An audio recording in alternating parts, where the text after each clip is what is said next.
retrouve Monseigneur Jean-Marie Benoît Bala. La question taraude les esprits, la question est sur toutes les lèvres.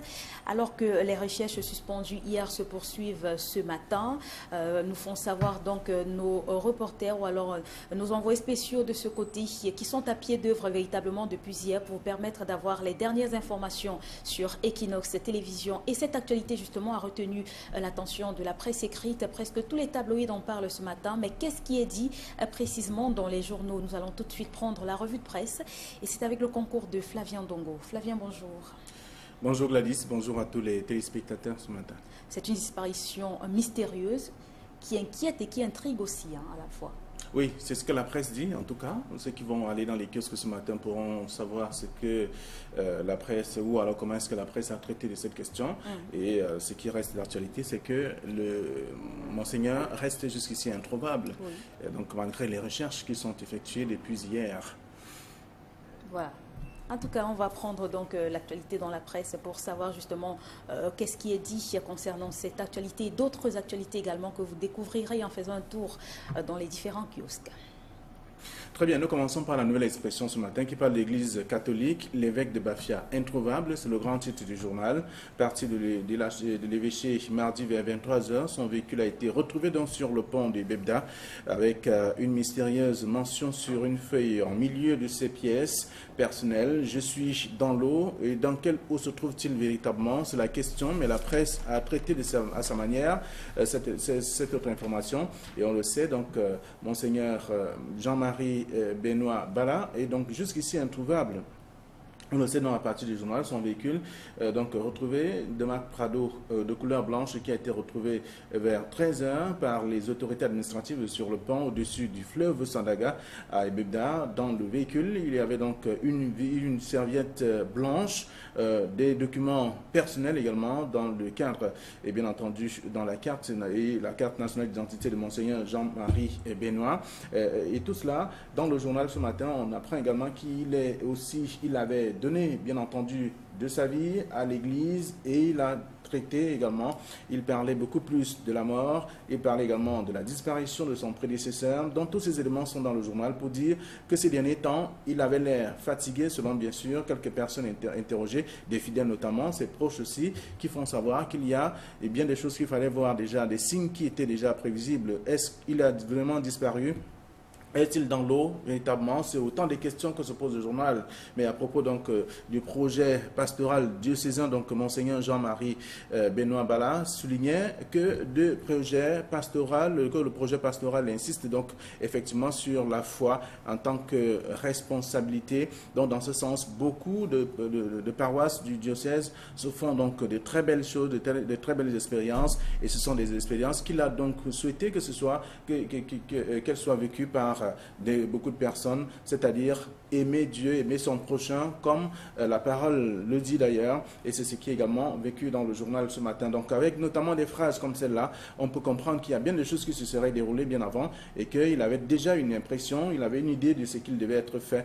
Donc aujourd'hui, il a disparu simplement, est-il dans les eaux? C'est autant de questions, mais dans le journal, il y a le prophète Jumbam et Nougou, qui, Maurice Stufo Sa, qui revient donc sur les circonstances de la disparition de Jean-Marie Benoît Bala, survenu hier autour de 13 h, dans une interview accordée donc au poste national à 17 h, l'administrateur civil principal, qui recommande d'ailleurs le calme, invite les populations à se mettre justement en prière.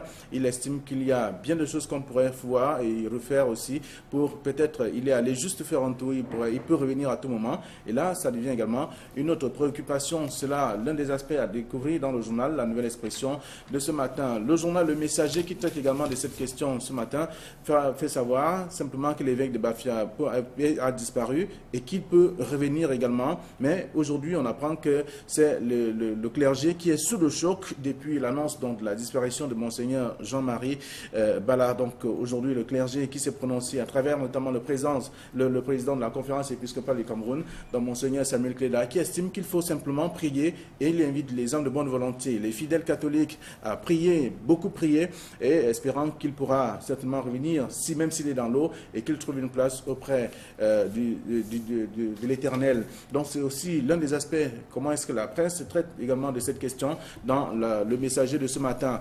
L'Info Matin, qui ne rate pas l'occasion, fait savoir que les informations contradictoires circulent bien sûr après la disparition de l'évêque de Bafia. Le pont de Bebda garde son mystère, dont la réaction de Monseigneur Samuel Kidaye a découvert également dans le journal, en page 2, cette actualité qui est donc traitée partout dans la plupart des journaux aujourd'hui. Donc dans les journaux également, on revient avec la nouvelle expression de ce matin qui parle de toute autre chose, après notamment ce grand sujet, et le journal La Nouvelle Expression parle également de la catastrophe des écarts avec le CPP qui accuse, à la suite donc de la publication des résultats de l'enquête sur la catastrophe ferroviaire, la présidente nationale du Cameroun People's Party, Kawala, tient donc le gouvernement pour responsable du drame et trouve insignifiant donc l'appui d'1 milliard de francs CFA annoncé donc par l'État. Donc après cette publication, elle estime que le gouvernement camerounais doit résoudre tous ces problèmes-là et trouver des solutions fiables pour améliorer les conditions de vie des populations à travers notamment l'amélioration de la qualité du rail et bien d'autres faits qui tournent autour de cet accident ferroviaire et des populations qui aujourd'hui sont introuvables parmi les personnes qui étaient donc dans le train 152 du 21 octobre 2016. Donc avec notamment ces révélations qui sont dans le journal, on peut comprendre qu'il y a bien sûr des responsabilités de la part du gouvernement, selon bien entendu le CPP qui accuse aujourd'hui. Le journal se parle également des décisions de justice avec le Cameroun qui perd des milliards de francs CFA. C'est la nouvelle expression qui nous apprend par an.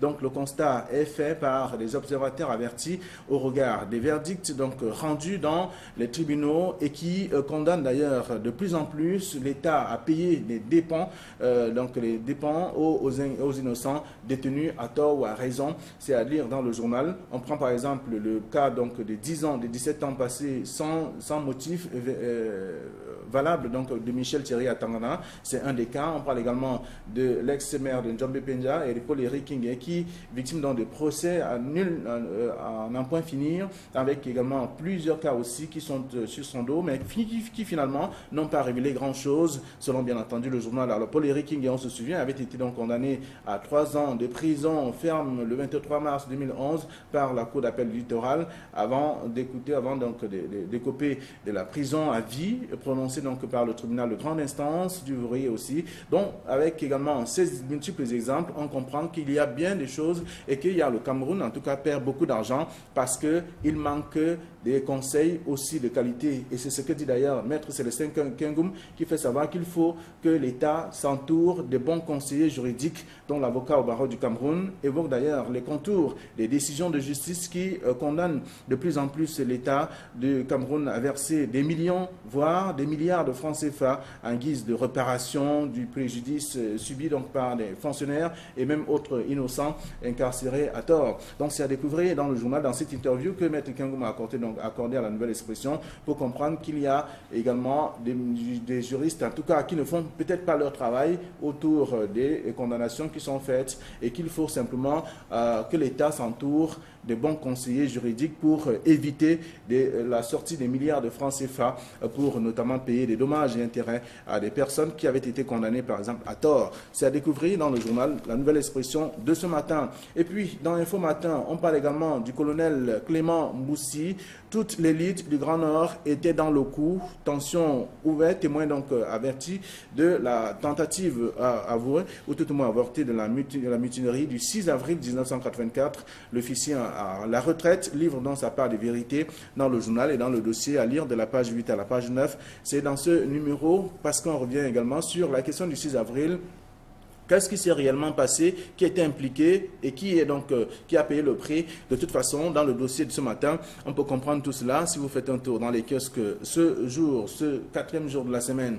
On va poursuivre également cette revue avec le journal L'Équation qui est disponible et qui parle du droit d'auteur, de l'art musical.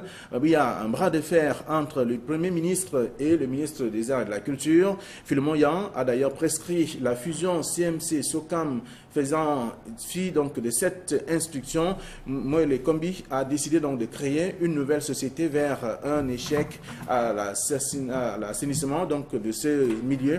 Aujourd'hui, en page 5 du journal Équation, on peut comprendre qu'il y a des choses cachées sous cape, en fait, qu'il faut découvrir également à partir notamment de ce qui a été fait, même si aujourd'hui on voit le ministre de la Culture qui se bat, il fait le tour de toutes les régions pour rassembler, pour parler de culture, et avec notamment le milieu des artistes qui fait véritablement problème. On a vu la création de plusieurs sociétés, mais aujourd'hui, il a estimé qu'il faut balayer du revers de la main tout ce qui a déjà été fait et mettre en place une nouvelle société. Mais est-ce qu'il y a désormais des éléments possibles et avec des personnes aussi qualifiées et adéquates, des personnes qui vont désormais gérer cette structure? On le constate d'ailleurs dans le journal ce matin, le journal L'Équation, disponible, qui s'intéresse également à l'enseignement secondaire pour nous apprendre qu'il y a le personnel de ce département ministériel qui a désormais une mutuelle, et là-bas, on n'aura plus de véritables problèmes. Même si on n'a pas de sous et qu'on est en difficulté, on peut trouver la solution à partir de cette mutuelle-là. C'est également à découvrir dans le journal, disponible ce matin. Le messager, au-delà donc de parler de la disparition de l'évêque de Bafia, parle aussi de la couverture sociale, précise que 2% seulement de la population des Camerounais sont donc assurés. Ce sont des révélations faites hier au cours d'une plateforme d'échange entre les développeurs et les assureurs. C'est donc un document à lire également en page 4 du quotidien Le Messager de ce jeudi. Voilà ce que la presse propose ce matin. D'accord. L'actualité est donc disponible. On vous a fait le condensé, la synthèse des nouvelles parues donc ce premier jour du mois de juin avec Flavien dans le cadre de notre revue de presse. Mais tout à l'heure à 9h30, ce sera un peu plus élargi dans le cadre de la revue des grandes unes. Vous aurez des analyses, même des commentaires également des différents invités de Flavien Dongo. Monsieur, bonjour, merci. Merci à vous pour cette revue. On se retrouve donc à 9h30. Très bien. Bonjour Étienne. Bonjour Flavien. Bienvenue dans la famille. Merci de m'accueillir chez vous, chez nous. Allez, bonne journée à vous. Je vous laisse en compagnie de Gladys. Exact. Elle sait trop bien le faire, c'est-à-dire quoi? Recevoir les invités. Mais il n'est plus un invité, donc il fait partie de la maison désormais. Il faudrait de temps en temps le lui rappeler parce qu'il oublie de temps en temps que je fais partie de la maison.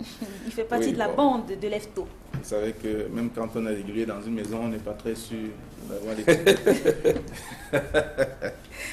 Allez, bonne journée à vous. Bonne journée. Alors, on va poursuivre. Tout de suite, c'est le sport, le temps de sport. On parlera de notre championnat national de karaté, également de cyclisme et même de la finale de la Champions League féminine. D'accord. On prend d'abord l'indicatif et on se retrouve après.